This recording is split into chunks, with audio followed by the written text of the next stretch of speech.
Hello, welcome to Cybersecurity Headlines Week in Review for the week of January 18th through 22nd, 2021. I'm Steve Prentice. Each week on this show, I invite a guest to come on and share some insight, experience, and opinion on some of the stories that we have brought to you through our daily Headlines podcast. And we seek to do this in just about 20 minutes. Our sponsor for today is Armis. And if you are joining us live, I invite you also to join the conversation by going to Crowdcast and jumping on and talking to us there. The address is from the CISO series. It's Cybersecurity Headlines. So I want to welcome today Joshua Scott, who is Head of Information Security at Postman.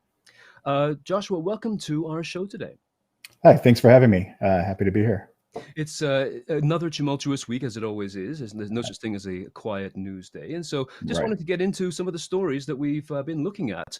And the first one that really intrigues me, because it's a little bit different from usual, is some of the end results of what's been happening on the use of cybersecurity and the use of dealing with malware in hospitals, in that there's now a link that has been shown between data breaches, or the policies that have been putting in place because of data breaches, and heart attack fatalities in hospitals, with patients not being able to get to EKG in time. So, I mean, this is obviously a hard fact and a hard truth, but what do you think about we've been struggling to get people working along cybersecurity lines, and now we're getting this kind of pushback. What do you sort of make about this? I mean, what I see there is, a failure in some of the controls that we're putting in place. I mean, I think you can underinvest in security, but then you can also overinvest in security. So I don't think there's a good solid understanding of what the impact is to their operation, to the business. And I think that's something that needs to happen more, is really understand what is the impact of that security control to the business. If it's causing deaths, obviously that's, they really need to rethink the way that they're actually approaching it. Yeah, and I mean, obviously, this is the kind of thing that we learn as we go. I'm sure nobody thought of that at the beginning. But again, I always look to the C-suite and the people who are making the decisions at the top floor as to, again, over-investing or under-investing in cybersecurity practices, and then looking at what those best practices might be. So again, it's just an interesting development, not a great one, but an interesting sort of real-world development about what happens when the practices become a little bit overly harsh. So just lessons to be learned. Okay, yep, absolutely. So we've also now got a trend micro prediction, which, again, I was looking for your opinion on this, that seems to say that artificial intelligence is going to replace most of the cybersecurity jobs in the next decade or so, and boost crime along the way as people use AI to become more sophisticated in the way that they do hack and the way that they do penetrate. So do you think that really we're going to see a wholesale loss of jobs because of the artificial intelligence? No, I don't think so at all. I think I don't think that's going to happen in our lifetimes, to be honest. I think, if anything, AI is only going to create more jobs. People have to maintain the systems. People have to train the systems. They have to troubleshoot the systems. And then, of course, those systems are going to fail and they're going to be trained improperly. I don't see it necessarily getting rid of anything. Yeah, I certainly agree with you. I see the same thing when I look, for example, in a grocery store and people are looking at the automated checkouts, for example. I mean, this is again pre-COVID, and people saying, "Oh, there's a lot of jobs gone there." But the fact is that an automated checkout device requires someone to code it, design it, maintain it, and have somebody else overlook the loss prevention anyway. So I am fully in agreement with you. I think it's a bit of a wholesale statement that doesn't really have it's a bit of a shocking statement. I don't think right, especially within 10 years. That's a little bit aggressive. Yes, indeed. So how about this? We've got an ongoing story about Parler, and Parler is without the politics of who uses Parler, it got kicked off, of course, from Amazon, and then showed up again using a Russia-based platform, which is now apparently on the brink of losing them as well, because of a vigilante kind of person who's going around just releasing the names of everyone else who uses this same DDoS guard platform. So what do you think about this notion that the maintenance of free speech perhaps is now being, again, crowdsourced into individuals with this kind of power? I mean, that's an interesting story. I think ultimately, this vigilante is doing what he feels best. I mean, I to be honest, I think that's an interesting story, and I don't really have much to say on the vigilante side of it.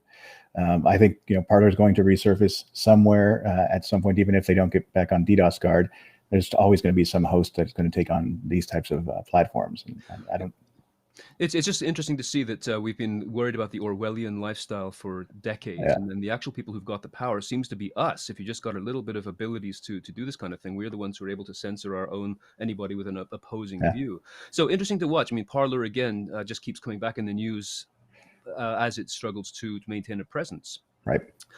Again, on the topic of bad guys, perhaps I find this personally fascinating that we've got a story of manipulated data, someone who stole COVID-19 vaccine data and then not just simply leaking it, but actually manipulated it to supposedly create a mistrust amongst users or amongst the anti-vax community, especially.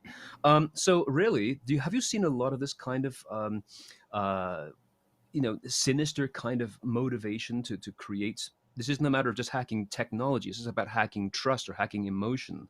How does this strike you? I mean, it's not surprising. It is a little bit disturbing, but I definitely see. I mean, if there's an agenda behind somebody, they're using hacking and they're using these types of tools. It's just another tool in the arsenal, and it's a very effective tool. But it just shows that companies really need to be protecting the data sets, and even something, depending on the data, it can actually be used to harm you, even if it's changed, if it's tweaked, if it's used to misrepresent who you are as a company. I've been It's fascinated to see whether this, is trackable back to some individual or group, but it's just shocking to see these kinds of stories appear. Yeah. But maybe moving to something that's a little bit more interesting from a technological standpoint, and I definitely love this idea here. And I want to know from you whether this is something that is new or just simply new to me. But Intel apparently is offering now a threat detection concept or technology that is intended to detect ransomware actually by going deeply in and reading the heuristics and the actual power consumption on the CPU itself. So the CPU's monitoring unit is using AI and machine learning to observe the kind of impact on its own power consumption that malware is using. Now, this to me sounds amazing. Is this new or is this just new to me? I mean, I think there's always been some type of, trying to leverage the chip to do some of the security work. I think this sounds, very promising. I worry about something that's at a hardware level that, what does it mean from keeping it up to date and, adding new capabilities? Is it, how is that going to work from a long-term standpoint? But I think putting it in the chip, doing, security at that layer really, is where things need to move towards. That's where we kind of really need to evolve to get above the OS and kind of interface with the operating system as well. And would you imagine this is also ultimately hackable? I'm sure the answer is yes, but Yeah. I think everything's hackable. yeah, Um, just fascinating to see that this is again a more mechanical approach to at least tracking where these things are going. So yeah. very interesting stuff from Intel, and looking forward to seeing more about that. So just want to take a moment here to pause and recognize our sponsor for the show here today, which is Armis, and just want to discuss them just for a few seconds here. Armis is sorry, I've got to get my cue up here. Armis's research shows that on average, companies are blind to about 40% of the devices in their environment. And this blind spot includes traditional desktops and laptops and cloud and virtual instances and BYOD and IoT and a lot more as well. So, without a real time comprehensive view of all these assets and the risks that are associated with them, businesses are, of course, vulnerable. So Armis Asset Management can help by providing about 5 times more visibility over existing solutions. So interesting stuff from Armis. So moving back now to our stories. Um, Looking at an executive order, this is the last executive order that was sent out by the Trump administration that is giving the Commerce Department authority to write rules that can bar foreign entities from using U.S. cloud infrastructure as a service in case they do this for a cyber attack. Now, once again, this sounds again a little bit like closing the door after the horse is bolted. Is it possible to truly police and oversee this in a way that is going to be effective? I think that's going to be very complicated for them to actually oversee it to that extent. It's easy to come from different countries and come from different places. So moving back now to our stories. It's got a 6 month I think delay or sort of implementation period. So it's going to be difficult to not only make this happen but also police it, I think, long term. Right. So perhaps just some last minute posturing. I don't mean that in a political way, but just simply a demonstration of some sort of responsibility as they left the building. Yeah, could be. It just seems that this is when you're talking about clouds, you're dealing with stuff that is a bit ethereal and very very hard to police exactly where they're going to be using it. And of course, this naturally leads us to a story dealing with the endless story of solar The wind. gift that keeps on giving. Yeah, the gift that keeps on giving. And I mean, it just keeps on with news stories, new groups, new subsections. And uh, this is the MalwareBytes has now been breached apparently by SolarWinds. And this was not using the SolarWinds solution, but this was an exploitation through a dormant email product within Office 365 tenant. And uh, Malwarebytes was notified by this on December the 15th, but it was a minimal invasion. But we have two stories this week about Microsoft kind of getting caught a little bit behind the eight ball here. So, what could you give as, I mean, once again, as advice to people? We're looking at the high level threats, but some of this stuff is coming in under the radar as very simple email type things. How does one establish in an organization a much wider set of awarenesses for this scope of threats? I mean, the big thing to remember is pretty much any asset you have could be a target. We have to make sure that we protect our supply chain and ensure that if we have rogue software, if we have rogue service providers, that we have a better understanding of what their role is in the organization, what we're using them for, what kind of connectivity, what kind of access they have. You can be attacked from anywhere, so it's a matter of really getting good situational awareness of your entire environment. And I think that's something that we don't do a good enough job of. What could we do to make that job better? Because I mean, companies are struggling both with the cost of the in terms of time, but also in the scope of what they need to share. So how could we make organizations more aware of these small scale invasions as well as the larger ones? I think they're aware of them. It's a hard problem to solve because of just tech proliferation within an organization. I mean, you got every different team that's actually leveraging their own type of tech. Legal team, finance teams, they're all bringing in tech for some type of reason. So it could be any one of those providers that you actually get compromised with. And just due to the nature of cloud and kind of SaaS services, anybody can bring on their own vendor. So it's a hard problem to solve, but I think it's more process, more understanding of what the environment has, creating layers so that you say if they get into the outside layer, they still can't do too much. So it's a complicated problem though. Of course, yeah. And I mean, obviously, we all deal with vendors and we love vendors, but there is again this series of almost radiating ripples as to how much we should have access to and what the connections are. Um, Going through to Parler once again, we've got a different story here, which is not about Parler per se, I guess, but another fascinating technology that's coming back through, which is the notion of facial recognition technology. And it seems that there is some capacity for the people who are pursuing, in this case, the January 6th riots, but in general, using facial recognition to identify individuals and trace them back, of course. And in this last or most recent story about this, which is coming out, I believe, tomorrow, they were able to identify 40,000 faces in 900 videos. Um, so the question becomes again about accuracy and the legal implications of identifying somebody incorrectly. Apparently, one of the faces that was identified was Chris Cuomo, who wasn't actually there in person, but he was on a T-shirt, and that showed up as a recognized face. So we're looking here at some really interesting legal implications as to what can be done, given, as we have seen in the last 2 weeks now, how jobs, careers, and businesses have completely fallen flat because of being identified in an justifiably unpopular event, but this could spread out to any kinds of events as well.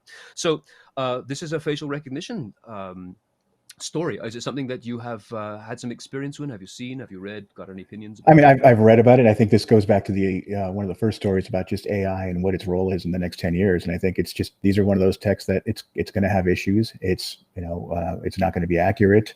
It's kind of scary because if you put something online, especially a picture, at some point it can flag you. So I mean, it's just so many implications here that are very interesting to see how it's going to play out over the years.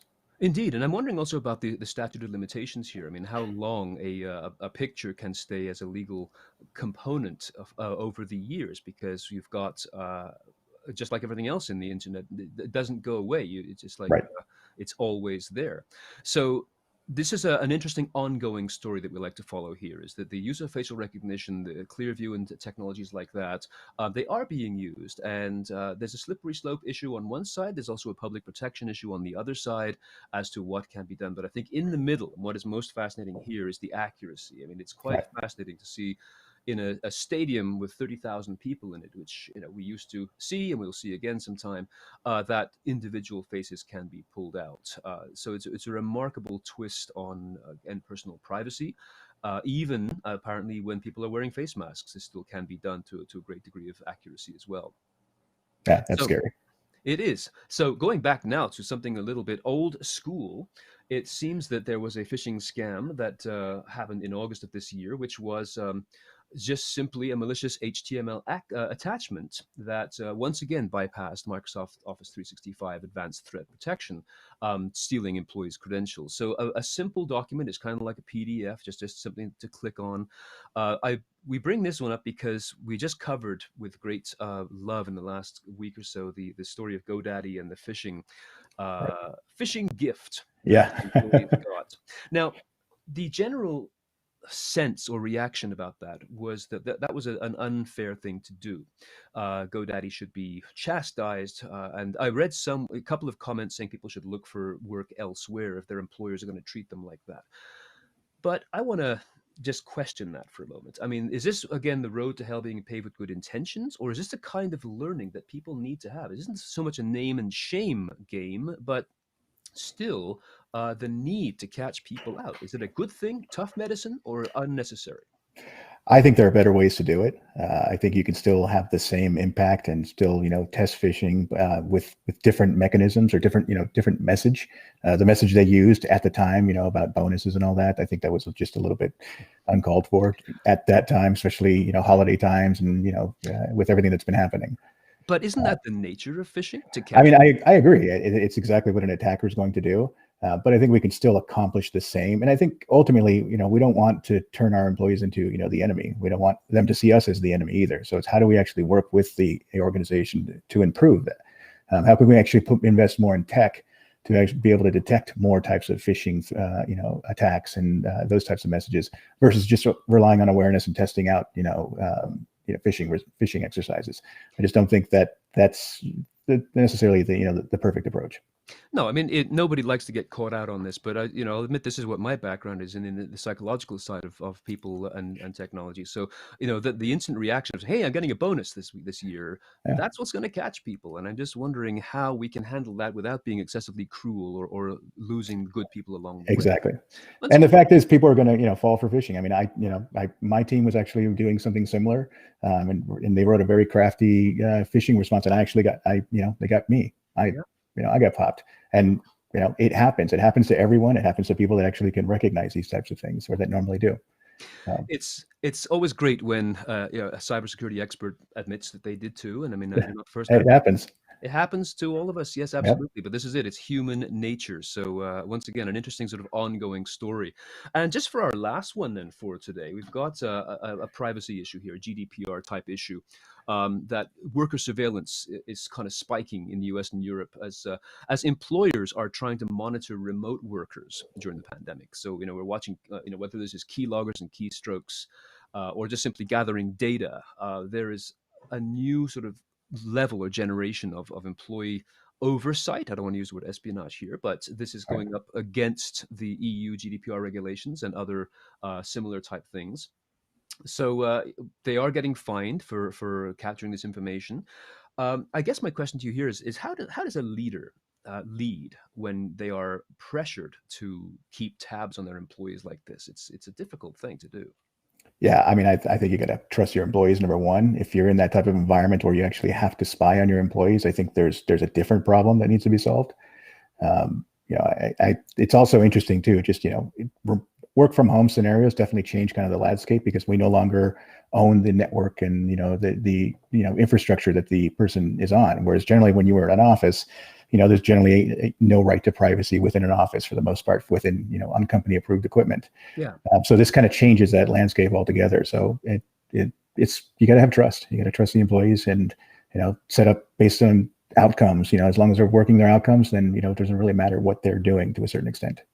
It's a difficult balance. I mean, Yeah. trust is sort of an emotional type relationship concept, but also making sure the technology is safe. It's kind of like a trust but verify idea. Yeah. But I think again, this is the new normal. Even if three-quarters of the working world goes back to the office after the pandemic is over, I think this is the new normal of the fact that people do work from anywhere, and this has to also be factored into the budget, time, and financial for extended security. So Yep. this is a lot of stuff. It's amazing how quickly this goes by covering these kinds of stories. But these are the kind of things that have happened this week. So Joshua, it's really a thrill working with you, and I wonder whether you have any sort of closing comments about what you've seen or observations about the business this week.